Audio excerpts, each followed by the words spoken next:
Hello everyone. In this video, we are going to see how to create Agile Point and X apps with Excel as a data source. This feature is available for both process-based applications as well as form-based applications. Many businesses today run significant part of their business on Excel sheets. Even in large enterprises, a lot of structured information is stored in Excel files. The problem with using Excel is that it doesn't scale well. An organization can add more people to collaborate on these Excel sheets, but then they have difficulty with version control. There are always questions like, were their project managers using the most recent version of the template? Were the prices up to date? Nobody can answer this question reliably if the Excel sheet is floated around. With Agile.NX, you can create a nice looking web front end to your tables in the Excel sheet with validations, calculations, charts, etc. And no matter where you are in the world, the web apps connect to your workbooks so that your people can work as a team in real time without having to share the Excel sheets through email. So let's look at how this works. So I'm going to go to Build Apps. And I'm going to start creating a new app. But before I do that, I'm going to show you how the current Excel sheet looks like.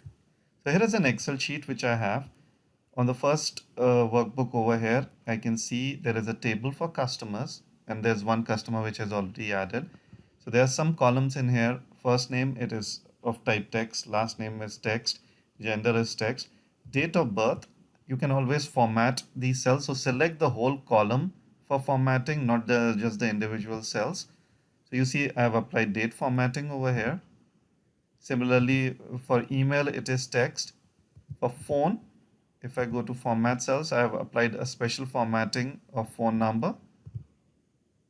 Address is text, date is text, country is text. For zip, again, if you go to format cell, I have applied a special formatting for zip code. And for income, I have kept it as currency with 2 decimal places. Similarly, I have another workbook which has another table over here. Now creating a table in Excel is pretty easy. You can just say, let's type something. Andrew, maybe 23. So I can just select a row. I go to the Home tab. I can say Format as a table. Select my table formatting. Select my cell range. And I'm going to just say, yes, this got now converted into a table. So this feature works with tables only. I can name the columns better. And I can even select the table and go to the Design tab and change the table name over here as well. This is what is going to show up on the Agile Point Designer screens. So I can select a good table name over here. Now what I have done is I have uploaded this Excel file onto a box.com account. We support multiple repositories. So if I look at the preview of this sheet, it has the customer table and the order table over here. I'm going to mainly use customer table for today's demo. But note one thing over here is that there is no ID column right now. One of the problems with Excel as a data source is how do you detect duplicates? So what Agile Point is going to do is it is going to automatically add a column called underscore underscore record ID and double underscore again. So that we can have an auto-generated GUID populated in that part, which you are going to see as soon as I start creating an Excel sheet. So as you can see right now, that column does not exist. So if I go here and I say add an app, I'm going to create a form-based application. I'm going to call it Excel demo. I'm going to assign it maybe accounting category. Click next. So now what you see is there is a new primary data source of type Microsoft Excel. Now I'm showing you this in a form-based application. The same approach works in the process-based application as well. So I'll just go ahead and select Microsoft Excel. Select my repository, which is box.com in this case. I'm going to select my connection to box.com from the drop down. If I don't have one, I can create it from here itself if I have permission. But My IT admin has already created one for me, so I can select it from drop down. Shows me the list of available folders and files. One of those files is my Excel sheet, so I'm going to select that one. Click next. It asks me to provide my data source name, so I'm going to just put some random name over here. Next, it would ask me to select which table am I going to use for uh, as my data source. So if you remember, my Excel sheet had two tables, so I'm going to say work against a customer table. And I can see the list of fields which are available in the customer table. It's display name, which is coming from the header of that table over here. If I go over here, whatever name I given in the header, and its data type. We automatically detect the best data type available. However, you always have an option of changing it. So for example, date of birth, it selected it as date. Income, it selected it as decimal. And as you can see, there is a new column which is going to be automatically added, which is underscore underscore record ID. It is of type text, and this will be a unique field. This makes sure that we are not duplicating data, and every time we edit a row which already exists, it was going to update the same row within the Excel sheet. One variation which we will see compared to rest of the data sources is that at this point of time, it doesn't show you the related fields entities tab. We are not supporting parent-child relationship for Excel as of now. That might be a feature which we might open in future. Most of the times in the Excel world, people are working against one single table, and we wanted to keep it simple for the first release. So I'm going to go ahead and click Finish. So it created a new application. It created a blank form for we call new customer because I'm working against customer table. A blank update form. You will see how this will change pretty soon. And it just created one view, which is all customers view. This is a little bit of a variation compared to what you see in, say, a Salesforce or a data entity or SharePoint data source, because in Salesforce data entity or SharePoint data source, we have columns like last modified date or created date. So we create additional views like recently created and recently modified. In case of Excel, I cannot guess that you would whether you would have those kind of columns with the same names or not. So we just create an all records view, and you are free to create additional views as per your needs.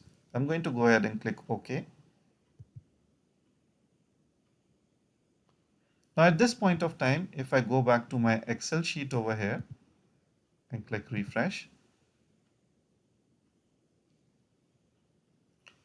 as you can see, a new column got added called record ID in my Excel sheet. This is done to track that the rows are unique or not. So I'm going to get back to my app designer. I'm going to go with the defaults over here. I'm going to just say this is a 2-column layout. I'm going to add a heading control, and I'm going to call it customer information. And I'm going to just keep the size as is, extra large in this case. So as you can see, I'm seeing all the list of columns available in my data source, which is Excel in this case, and I'm going to start dragging and dropping them on the form designer surface. Because this is an Excel sheet and the data type was of type text, it shows me all the supported controls for the data type of type text, and I can choose one of them. I'm going to say first name should be a text box. Last name would again be a text box. Gender, I want it to be a drop down.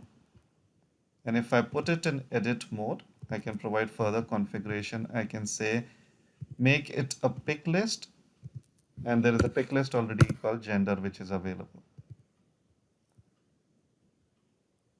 Date of birth would be a date control. Email would be, I'm going to go ahead and drag and drop the email field and mark it as an email control. Phone to phone control. For address, I'm going to keep it as a text box. and span it across multiple columns. For state, I'm going to keep it as drop down.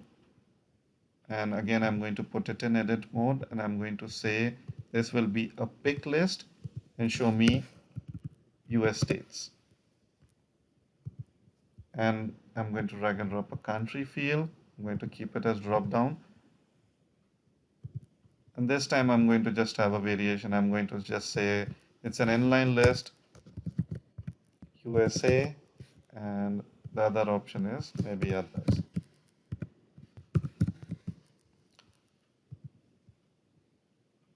Next, I'm going to drag and drop the zip field, and I'm going to map it to postal code control. And last, I'm going to drag and drop the income field. I'm going to map it to currency. Now, record ID, I don't have to drag and drop that on the design surface. That is just used for the internal tracking. So I'm done with my form. I'm going to just go ahead and say save and check in. Now, that was about the add form. Now I can click on the update customer form, and it will ask me if I want to go copy the layout of the new customer form to this form. I'm going to go ahead and say yes, so that I spend most of my time setting up my add form, and the update form can just quickly inherit it from the add form itself. So you see that all the structure got inherited. At this point of time, I can always go in and do a bulk edit and then mark some of the fields as read only. I'm going to leave it as is and going to go ahead and say save and check in. And I'm going to go ahead and publish this app. I'm going to check in all the files. And because I have only one view as of now, I'm going to just set it as default. And the app is published. Now, if I wanted to create additional views, I can always go to Excel demo forms, and under views, I can create many views. Or I can stay at the top level and I can add additional views if I wanted. I'm going to leave it as is. I'm going to go to Work Center now. I'm going to go to My Applications.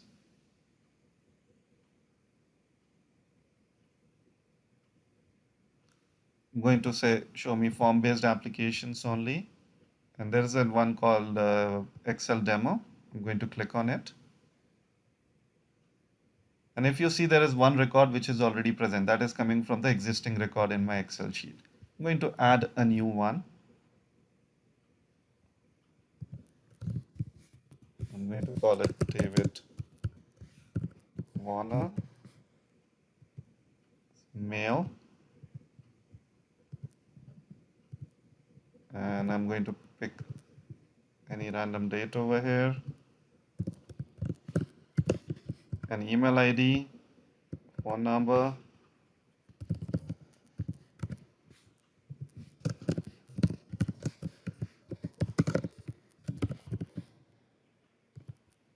and he lives in California, zip code is, and some income, and go ahead and click submit.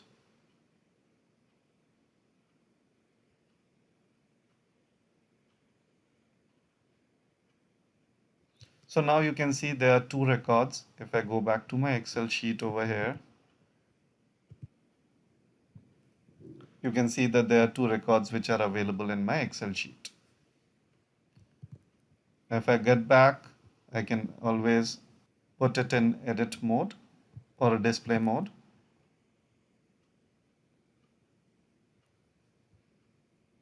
So you can see a read-only view of the record. I can put it in edit mode from here and edit the data as well. So let's change the first name, for example.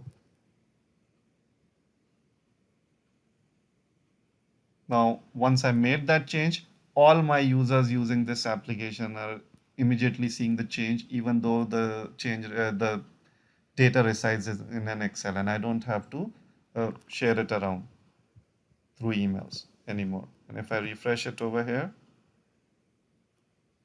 you see that the name has got changed in the Excel sheet as well.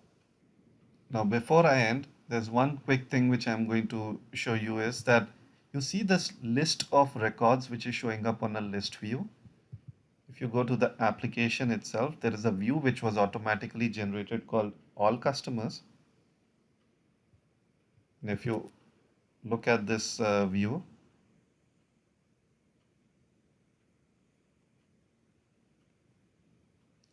if you put this control in edit mode and go to configure, you have complete control over the configuration of which columns are visible in that list view or the summary view of that list.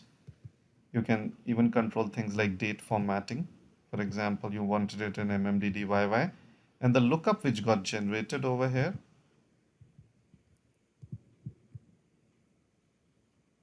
you can see it is of type Excel, and here are the various columns which are available, and you can even specify your filter condition or sorting orders as well.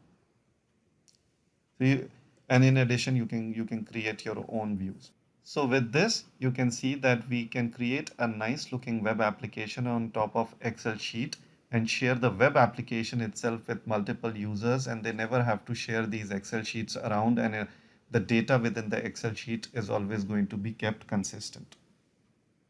Once the data has been collected, Agile Point Analytics Center allows you to report against Excel as well. Thanks a lot for your time.